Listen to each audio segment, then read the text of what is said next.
Well, hello everyone. My name is MightyStream. I am here to bring the Just for Today in a meditation for April 6th to you. I hope that you have been having a beautiful week, and I hope that this Wednesday will be a beautiful, beautiful day for you. I've had a tremendous day, and I'm excited about doing this meditation this evening for you so that you can have it when you wake up. That's what I would like, is for you to have this as a part of your morning routine, just like I do generally. So let's get into the Just for Today. I'm brought to you by Hope Through Navigation. I represent their Hood Recovery Services. Hood, the acronym HOOD, stands for Hope Offered on Demand. And so let's go straight to the meditation for April 6th. Wow, growing honesty. Oh, that's powerful. Okay, here we go. It says growing honesty. On a practical level, changes occur because what's appropriate to one phase of recovery may not be for another. Taken from the basic text, page 105. Let me read that again. The heading for April 6th, growing honesty. On a practical level, changes occur because what's appropriate to one phase of recovery may not be for another. Okay, so that comes from the basic text, page 105. By this point in the basic text at page 105, you are getting into some of the heavier, more meatier steps, although I really don't think there's a meteor. That's crazy. Meteor, like meteorite. I don't think there's a more meaty um, step than probably 1, 2, and 3, the power of belief. So I just wanted to see where 105 is coming from. It's at the very tail end of the first book in the basic text has 2 books.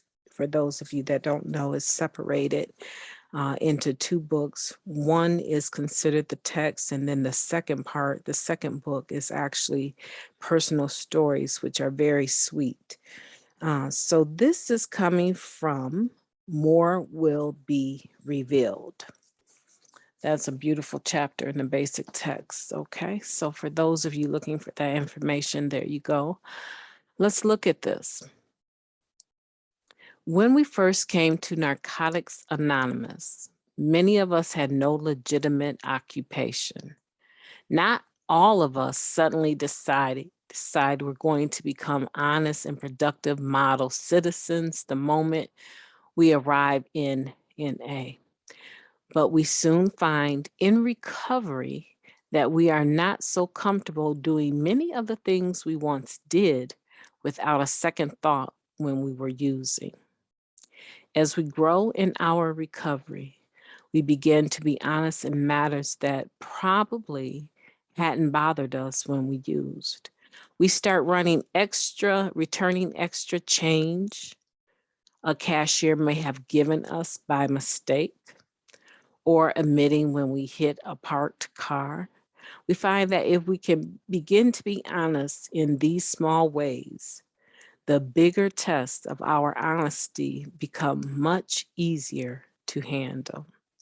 Many of us came here with very little capacity to be honest, but we find that as we work the 12 steps, our lives begin to change.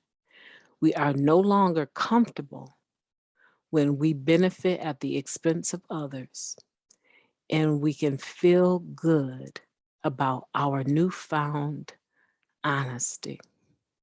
Just for today, I will examine the level of honesty in my life and see if I'm comfortable with it. That's beautiful. The reason why I like this reading is because I am seeing the tone of it is non-judgmental. The tone of it embraces the newcomer. It embraces the person that knows very little about Narcotics Anonymous. It embraces the old timer, the person that has been around a few blocks in this program. And I like that. I like that it is all encompassing. I like that it is allowing people to come in, sit, read it, chew on it, and determine where they're at on this topic. Of course, now we're talking about what was okay for us to do while we were using is no longer okay, right? It's even talking about that on a practical level, changes occur because what's appropriate to one phase of recovery may not be for another. So that particular sentence, that particular quote now is not talking necessarily about when we were using. It's talking about we've come into the program and we have developed or come into a point where we can say we've had one phase, at least one phase of recovery or one stage of recovery. And now it's not appropriate for this other stage, okay? And it lets you know that this is practical. It's practical. So what have we learned? We've learned that if it's not practical, it's not spiritual. But we have also learned if it is practical, you can almost bet your bottom dollar on the fact that it will have spiritual connotation and weight. That's why when we come into the program, we have to learn how to walk this out. We have to learn how to be honest. We have to learn how to pay our bills. We have to learn how to show up at the job that hired us and do the work for the amount of time that we agreed to do it. There's people that will work on a job for 5, 10 years. In actuality, in that amount of time, they probably haven't even given that employer 2 to 3 years worth of work. They come in, they take a break, they do a little bit of work, they take their real break, they overextend the real break, they meet in the bathroom, they gossip in the bathroom, they go back to their desk, work a little bit more, they get on social media most of that time, they got their cell phone right there, and then when they leave at the end of the day, after giving that particular company 1 hour of real work, they have the audacity to take pens and paper pads, right? Pads of paper. Now, that's just a basic level because I know that I've done it. I know that I have done it. But I will tell you today, I am not that same person, right? I did that clean. So I know for a fact that it happens. But today, as we progress on our levels of honesty, we are able to say, I'm not doing that no more. That doesn't feel too good. That doesn't feel too good going to reach into my purse for a pen and I have all of my job's pens in there. No, no, I'm not going to do that anymore. So, and for some people that doesn't matter at all. It means absolutely nothing to them right now, right? Right now. But hopefully, as they come across the principles of the 12 steps and they start working their program on a more intense basis, these are changes that we hope to see. These are changes that we hope free them on deeper levels. You know, I was having a discussion with a gentleman that lives in our recovery home, and I was telling him, I'm an addict. I'm an addict in recovery. And you, whether or not you accept that you are an addict, you are living in a home for people in recovery or that have released from the prison system. a halfway house, basically. Everyone that is staffed in this home has a real experience, either with what you've gone through or what you're about to go through. The sooner you get some acceptance that the things that landed you in prison, you cannot continue to play with those very same things. You're still on paper. And if you continue to play with them, thinking that a little absenteeism here, right? A little leaving work early here, right? If you continue to play with those things, you will find yourself back in the same place you once were. It's always gradual. It's always gradual, right? And so we were just having that discussion that the little things count. The little things.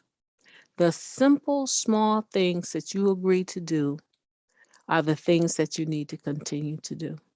Because when you start slipping on those things, or I let you get away with not showing me a signed slip, right?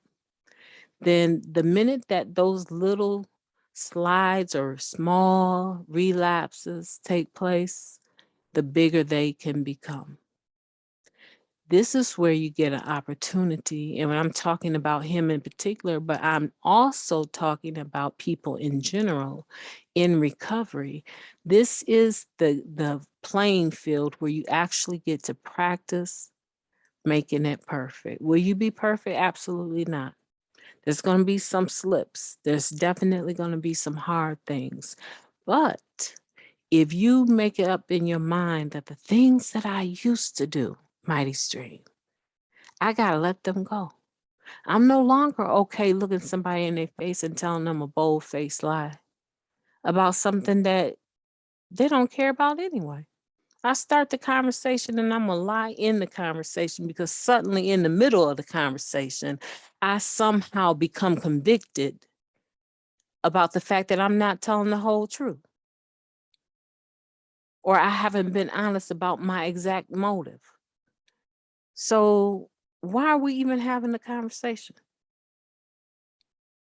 There's no reason for you to sit here and tell me something that is not true. And it's all, you start the conversation. Why say anything? So what happens is that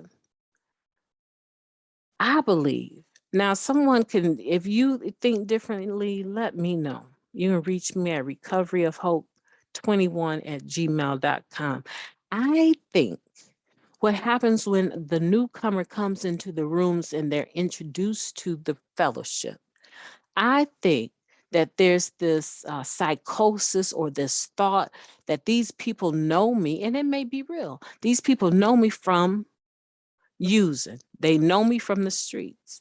And I cannot tell you who I can trust or who I can't trust. So I'm not going to trust anyone. And I'm not going to share who I am.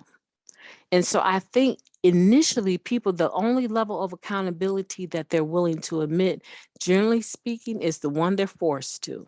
Either their health, their family, or the system drove them into the rooms. It may, it may be, I think ultimately it's a God thing, but generally speaking, the people that I've met, something drove them into the room.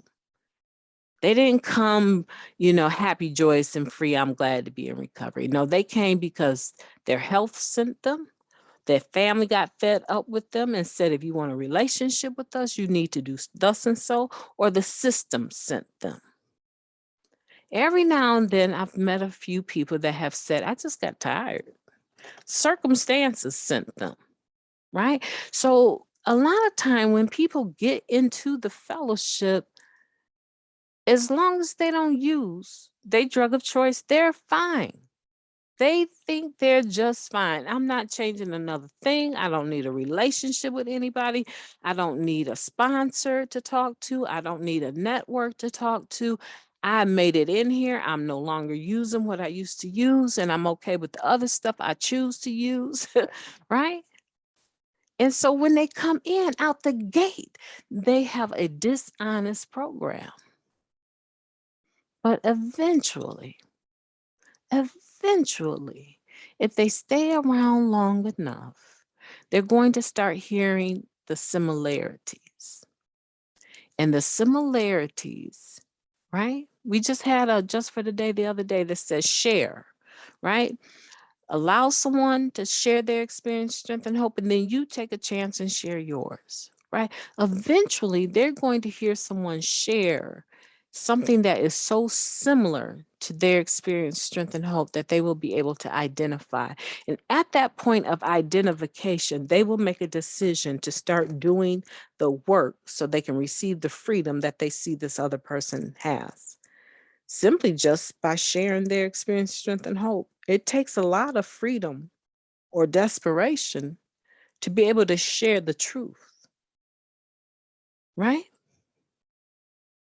And so I do believe that all is as it should be.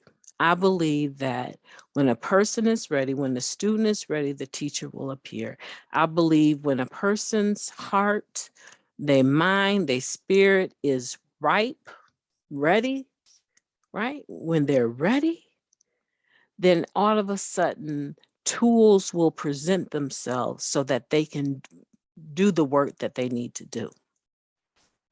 And there's some of you that are listening, you are, oh, there's some of you that are listening and you've been thinking about doing step work on a deeper level, not just talking about it with your sponsor or even getting a sponsor or talking to me about it. But there's a level of craving that is going on the inside that is telling you it's now or never. I have to do this if I'm going to be successful. I have to go deeper if I'm going to make this work. Because on the superficial level, you've been able to skate by and everything's been just fine, right? You don't answer to nobody unless you want to, because we're all grown in here. Autonomy is a given in here, right? But there are some of you that are listening and you're saying, I want more. I want more, and I want to understand these spiritual principles on a level that I can get an inculcation of them, right? Get an understanding of them, a deep understanding where it touches your heart, it touches your mind and your spirit and your body, a complete recovery, right? You want that so badly. And you have been hanging around us long enough and you've decided that now is the time to do that. And I would submit to you that this is the time for you to do that. You know, I'm a pretty playful person. I try to have a good time. Most days I do. But recovery is one of those things that I think because it came to me in bits and pieces. And it wasn't until I was completely broken. And when I say completely broken, I made some really, really, really unhealthy choices about men that I just had to have. And I had years clean, many years clean, but I had very, very little recovery. I was a dressed up garbage can. And at some point, at that breaking point that we didn't know if I would ever know who I was again, at that point in 1997, right? I got here in 93. In 1997, when I had that nervous breakdown at that convention, they called it the CACNA convention, right? Kalamazoo Area Convention of Narcotics Anonymous. When we had that convention that particular year down at the new, I want to say it was the new Radisson. It may still have been the Hilton. I'm not sure. But this was 1997, and it took me 2.5 months to be able to put 2 sentences or 2 steps together. And I was clean when that happened. So it was never appropriate for me to use people the way that I did, but today I would not even dream of messing with a newcomer. I would not even dream of doing any of the stuff I did in my first 10 years. I just wouldn't. Not at 28.5 years. No, ma'am. No, not today. And so I want to say that, I take my recovery very seriously. And if you are sensing that you need to go a step further, and you're interested in taking a look at what the program has to offer, you go ahead and you get your flat book, your step working guide book, and you get ready. You get ready, because certainly very soon here, I'm going to start covering these steps question by question by question. You will have an example of what doing step work looks like, right? And they say don't do it alone. If you do it with MightyStream, you're certainly not going to be doing it alone. I won't claim to be your sponsor, but I will say that if you are ready, you get your flat book. It's called the Step Working Guide of Narcotics Anonymous. You get that green and gold workbook, and you get ready to roll your sleeves up and do some work. I just believe it's a good format for journaling and understanding oneself. I really do. The model that they use is a self-help model, right? And it is a solution-based model, meaning that you do the work and you look at finding the solutions, not so much the liabilities, but the solutions to those liabilities. How do you correct that behavior that you've been bogged down with for all these years? My name is MightyStream, and I am excited to be with you. This will be published on the morning of April 6th, and it will be there waiting for you when you wake up. You have a good evening, and I look forward to talking to you soon.